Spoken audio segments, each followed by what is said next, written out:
Okay, so here we are at Joppa, and that out in the distance was the actual port where the rocks were. So this is what Jonah would have sailed out of on his way to Tarshish.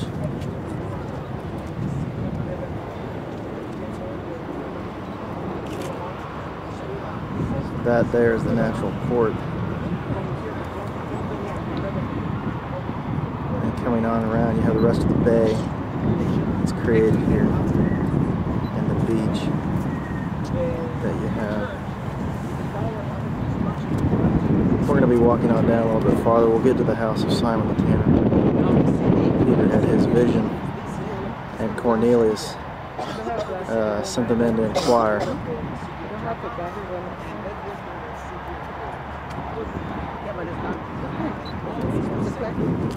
The extension of Joppa, you see the frame on the left, how the city was extended outward from Joppa to the Egypt. And this is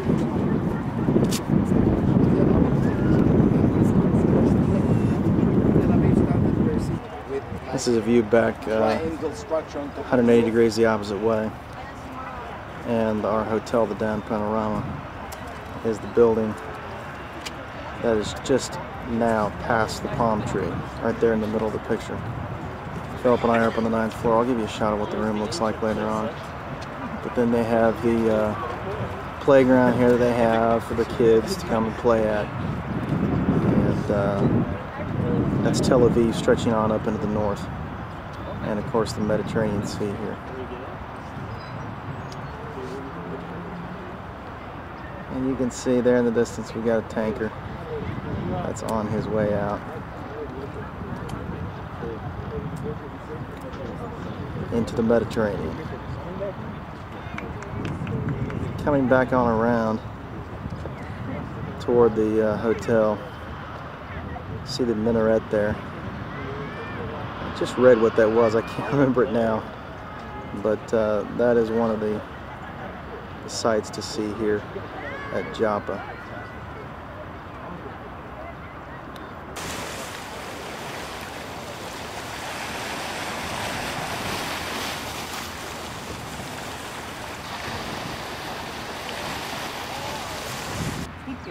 Here's a monument here in honor of 157 American Christian lovers of Zion who arrived by sail on the Nellie Chapin, September 22nd, 1866, bringing wooden houses from Jonesport, Maine, to establish the American colony in Joppa.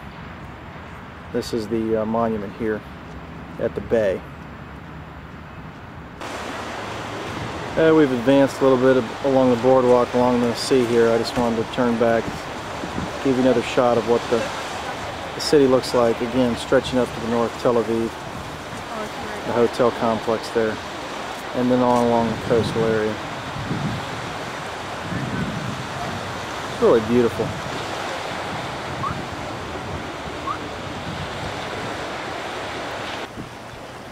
Well, I know this is risky and getting a little repetitive, but just with the day the way it is and the light the way it is in the city, it's just hard to turn down a shot like this one. I'm going to give you a full panoramic sweep, and we'll get a closer look at some of the rocks that made up the small port of Joppa.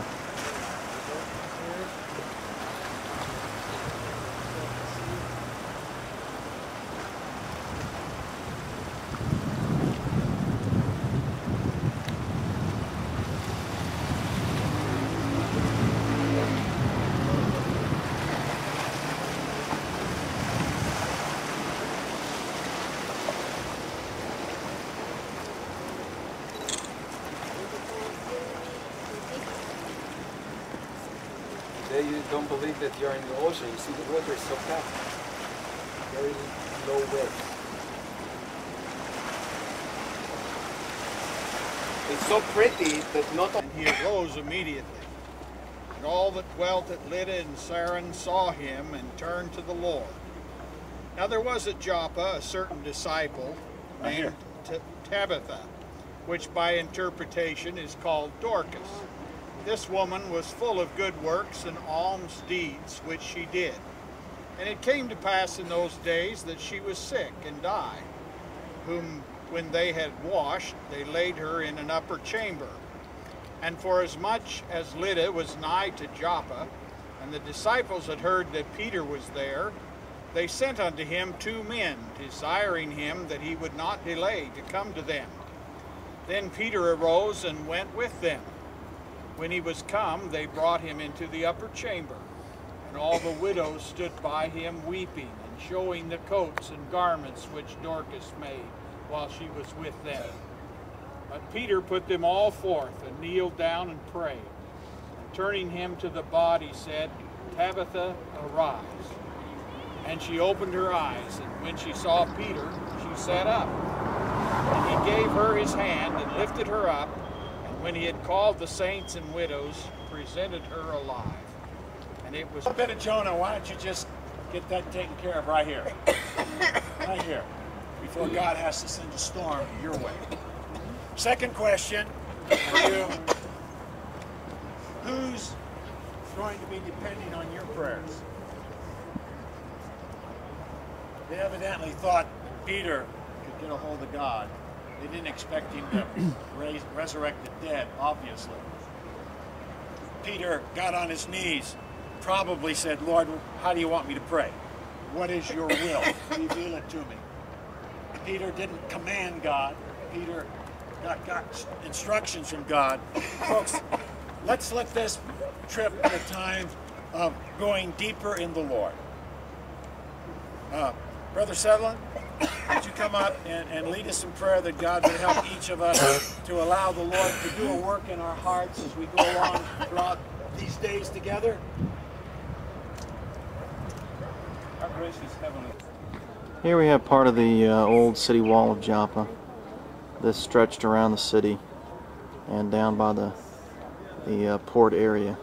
You see they got the lights on some little patches of the original wall stones, and it goes on back into the hill here. This is just next to the Church of St. Peter, I believe.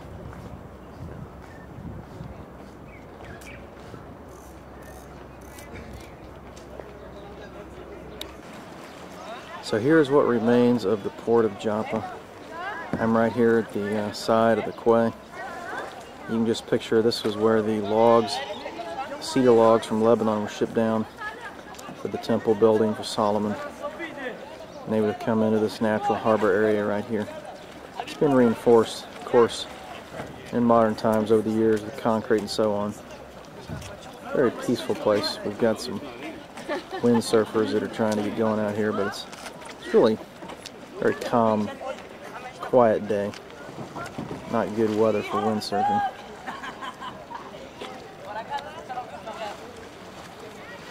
Port comes on in here. The rocks on the other side of the concrete. And then on into the boats. And the sunlight. Setting sun over the Mediterranean.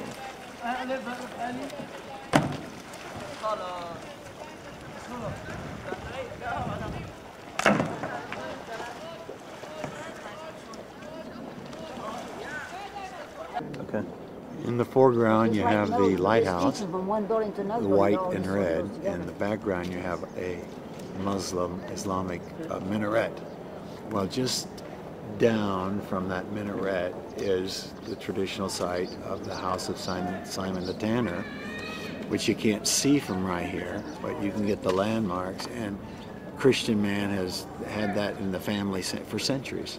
And, so Peter had his vision here, yes, sheet, right. And then Cornelius sent the men here. Right. So this is, not all of this is the Church of St. Peter. There are some dwellings around it, the complex area. The tower up there that you see is, that's under construction, is where the main central church would be. That's where Napoleon would have been. Also, he was here as well.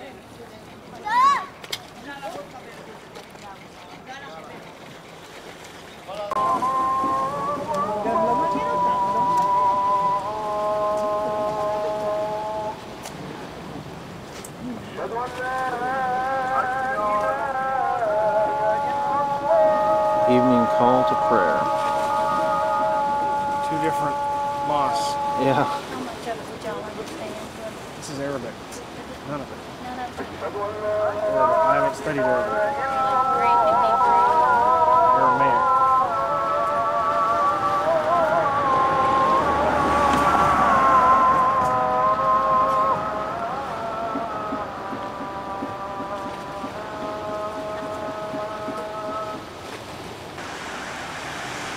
Sunset on the Mediterranean here at the port of Joppa. Beautiful evening. Just looks so nice right now. Got the breeze blowing. Perfect temperature. It's my favorite time of the day.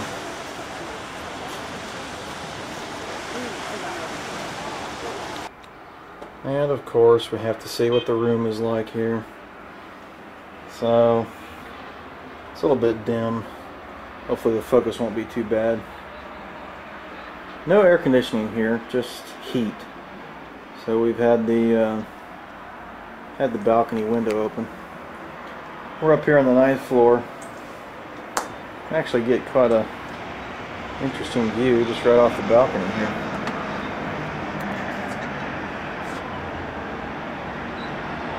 Mediterranean out there in the background. You can barely see it probably. And then again off in the distance, the port.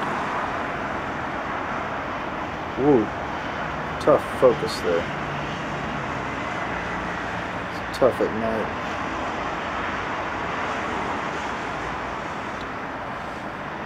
And back inside. Just Philip on the bed. Exhausted. We're pooped. We're getting ready to go down and get a bite to eat at the buffet.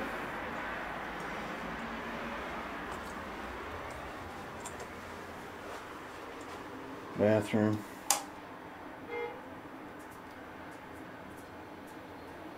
Ooh.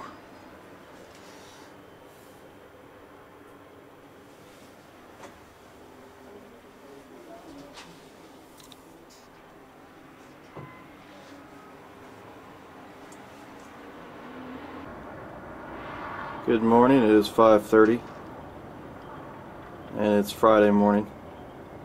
Just a beautiful shot of the moon, and I want to get you a little bit of the sunrise over Tel Aviv this morning from the balcony of the hotel. You can see some of the city there, and then the sky out in the distance.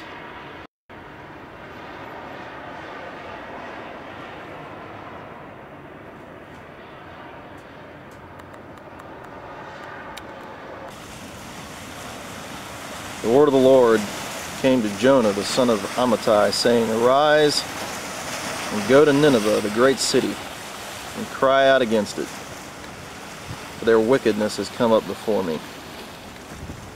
But Jonah arose from the presence of the Lord, and he rose up to flee to Tarshish. So he went down to Joppa.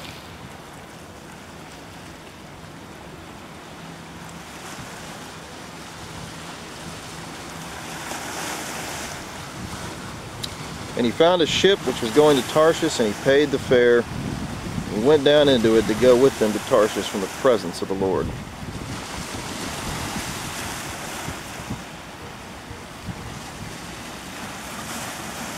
And the Lord hurled a great wind on the sea. And there was a great storm on the sea, so that the ship was about to break up.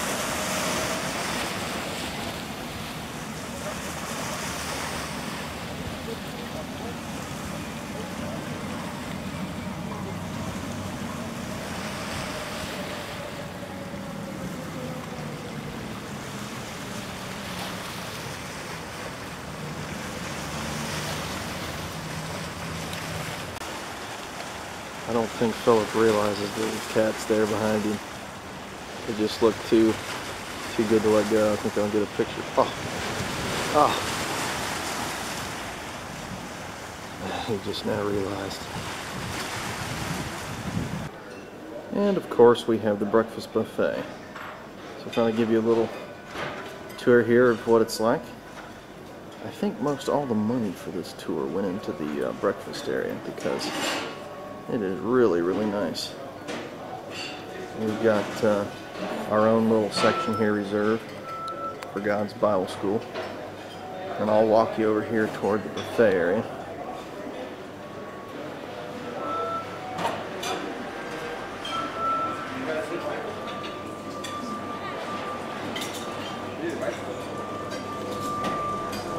So we've got, oh goodness, all kinds of foods and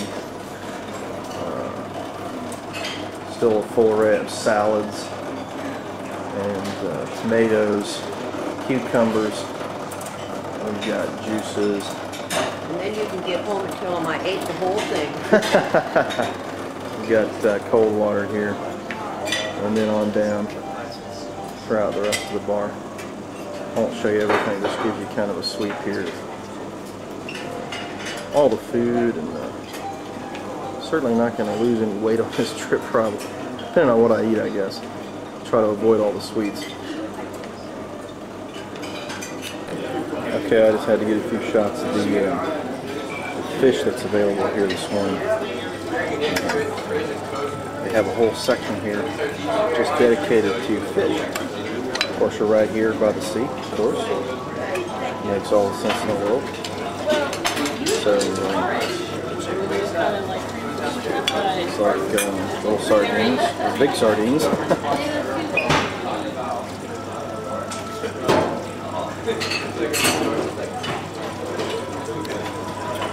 This is smoked herring, I think. Smoked mackerel here. And this, I believe, is a big section of salmon that you can just kind of slice off there. Get whatever you want. And I'll take you over here in just a second. Some of the hard-boiled eggs here. And they've got a section for cereals. And I'll show you some of the fruits. So the fruits that we've got, Charity would love to be able to have breakfast like this. All kinds of wild berry stuff here, and carrots. On down, we've got all kinds of different cheeses down there. We're slicing off sections of them. And then over here is the bread table. All kinds of pastries, breads, confections, and so on.